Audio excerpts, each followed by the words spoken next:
we will discuss about ECG. This is by far the most important topic for all the medicos. Sometimes you get confused after seeing the ECG. For example, like this. And you think, is this normal? Should I call the cardiologist?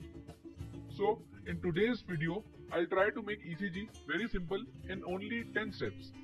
And in the end, you'll be able to diagnose majority of heart rhythms on your own. So let's start. ECG or electrocardiogram. It is the graphical representation of electrical activity going on in the heart. Now how to read an ECG in just 10 steps. Before that, we need to check the calibration or speed of the machine, which is normally set at 25 mm per second. In most of the books on ECG, first step is to calculate rate. But before calculating the rate, you should know whether the rhythm is regular or not. I'll tell you the reason when I'll discuss about the rate. So, we'll discuss the ECG interpretation in this manner. Rhythm, rate, axis, P wave, PR interval, Q wave, QRS complex, QT interval, ST segment and T wave. Now, step 1 is rhythm. To check the rhythm, we check the RR interval. As in this ECG, RR interval are equal and there is P wave before every QRS complex. So, this is a normal sinus rhythm. In this second ECG, as you can see, the RR interval is not equal at any time and there is no identifiable P wave. The rhythm is irregularly irregular, which occurs most commonly in atrial fibrillation.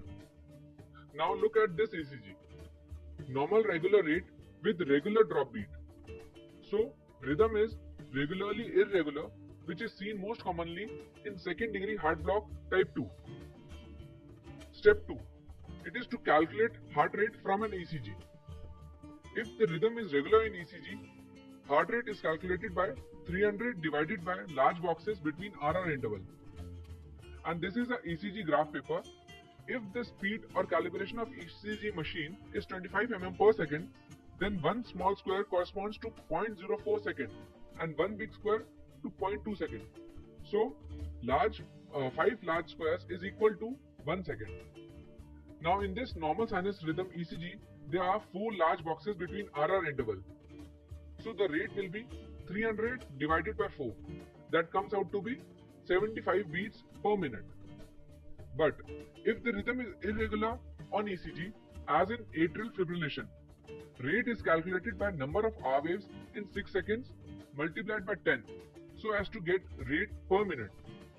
So in this ECG strip, there are 9 R waves or 9 QRS complexes.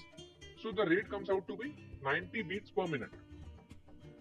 So 300 divided by RR interval formula is valid only if the rhythm is regular. That is why we should first see the rhythm and then should calculate the rate accordingly. Now step 3 is to calculate the axis. First of all, normal cardiac axis is from -30 to +110 degree. And to know about the axis, we first need to know about the 12 lead ECG. There are 3 bipolar leads, which are lead 1, lead 2 and lead 3. And 3 unipolar leads, which are augmented voltage lead, that is AVR, AVL and AVF. And there are 6 test leads, which are from V1 to V6. Now to calculate the axis, most commonly we use perpendicular leads, that is lead 1 and AVF. In this ECG, net QRS complex in lead 1 and in AVF are positive. So if we plot these positive deflection on this diagram, we will get a vector in the normal cardiac axis range. So this is a normal axis ECG. And if net QRS is positive in lead 1 and negative in AVF, the net vector will be in left axis deviation range. Lead 2 will also be negative in left axis deviation. And if net QRS is negative in lead 1 and positive in AVF, the net vector will be in right axis deviation range. Now look at this ECG. Net QRS in lead 1 is positive and net QRS is negative in AVF. So this ECG showing left axis deviation or LAD. And you can remember this by a mnemonic left leaves, where net deflection in lead 1 and AVF are in opposite direction or as if they are leaving. Whereas in this ECG, net QRS is negative in lead 1 and positive in AVF. So this is a right axis deviation, and you can remember this by a mnemonic right returns. Step 4 is P wave. So first of all, see whether P wave is present or not. If present, see the morphology. For P wave morphology, we look at lead 2 and V1. Height of normal P wave is less than 2.5 mm in limb leads and less than 1.5 mm in precordial leads. And the width should be less than 0.12 seconds. In this ECG, as you can see, in lead 1, P wave are tall and peaked. These are called as P pulmonale, which is seen in right atrial enlargement. And if P waves are bifid or have a notch in between, it is called as P mitral. Remember, M shape for mitral, which is seen in left atrial enlargement. Step 5 is PR interval. It is from the start of P wave to the start of Q wave. That is why some call it as PQ interval. Normally, it is 0.12 to 0.2 seconds, that is 3 to 5 small squares, and it is prolonged in AV blocks. Reduced in WPW syndrome, in which there is an accessory pathway which conducts impulses faster than the normal, producing shorter PR interval. And PR interval is depressed in pericarditis cases. Step 6, it is Q wave. It is called pathological if more than 2 small squares deep and usually indicate current or past MI. As you can see, deep Q waves in inferior leads 2, 3 and AVF. So this is ECG of old inferior wall MI. Step 7 is QRS complex.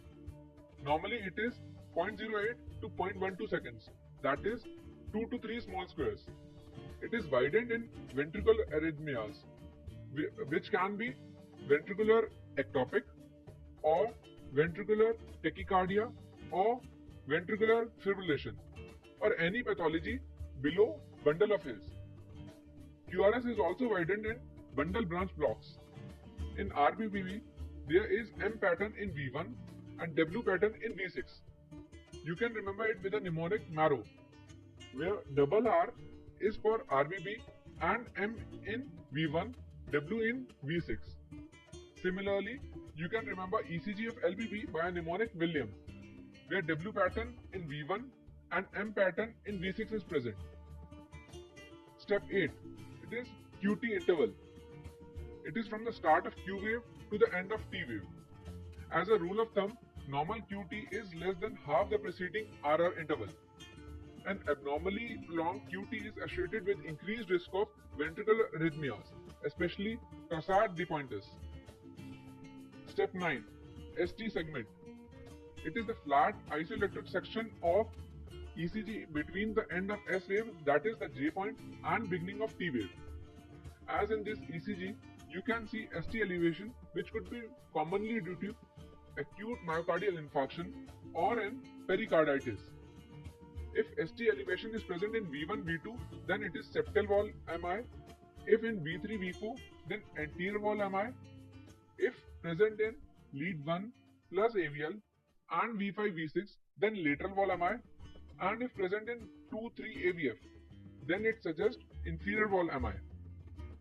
ST segment depression is seen in NSTEMI, myocardial ischemia, posterior MI, and many other causes. Coming on to last step, that is T wave. It is upright in all leads except AVR and V1. Tall, narrow, symmetrically peaked T waves are commonly seen in hyperkalemia.